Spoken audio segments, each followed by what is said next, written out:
good morning. Welcome to my channel, Didong's Vlog. Sasamahan niyo ako papunta tayo doon sa pinabukod na misis ko na bagong bahay. Shoutout nga pala sa misis ko doon sa ingat ka palagi. So ngayon guys, sulo muna tayo papunta doon kasi may pasok kasi kaya hindi makasama yung mga anak ko. Lalakarin lang natin yun guys. Medyo malayo rin. 2 kilometers ang layo dito guys. Tungo dun sa bagong bukod na bahay. Kaya makikita ko sa inyo saan yun. Doon sa bundok yung bundok. Pati muna tayo guys kaya para malakas tayong lumakad. Tidom. So tapos na ako magkape guys. So tara na. May dala akong baon dito para tutumin tayo sa daan. Kain lang tayo. Let's go! Okay. Amping sa school. Magpa na. Dili magbabadlo nga.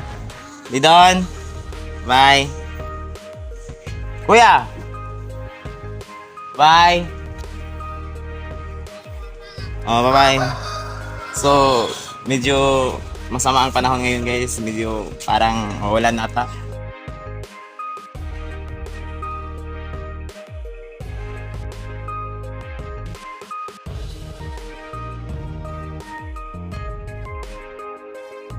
So ayun guys, paakyat na tayo. Ito na. Para lang tayo nag-jogging dito. Exercise ng umaga. Maaga pa kasi guys.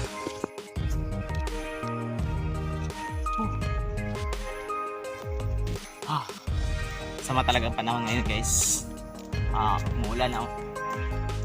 Hindi pa malakas.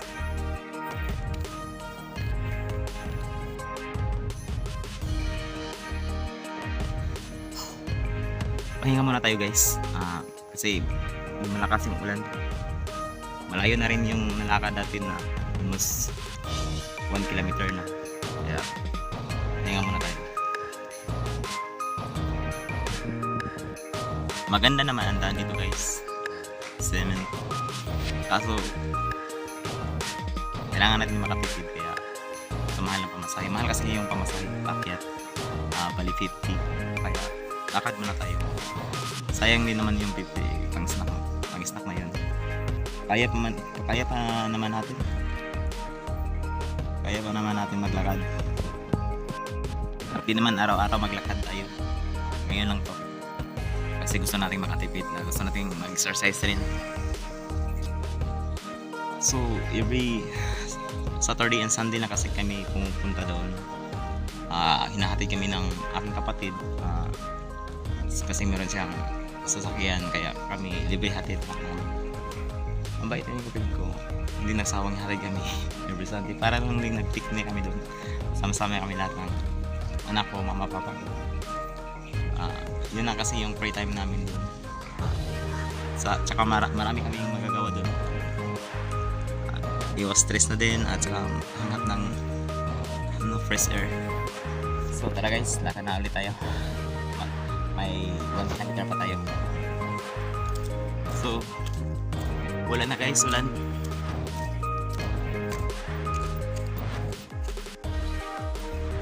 Daming ibon.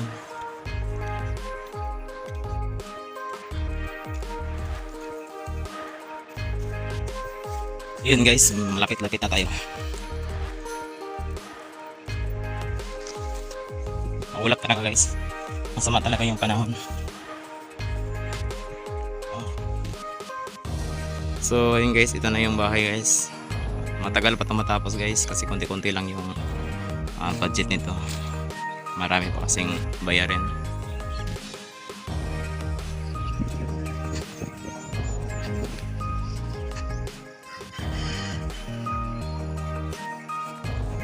So ito yun guys. Wala tayong materials ngayon guys. Kaya di tayo nagtatrabaho. Pero mamaya may darating kasi nagpa-deliver ako. Mamaya siguro mga bukas or another day umpisahan naman natin 'tong paggawa nito.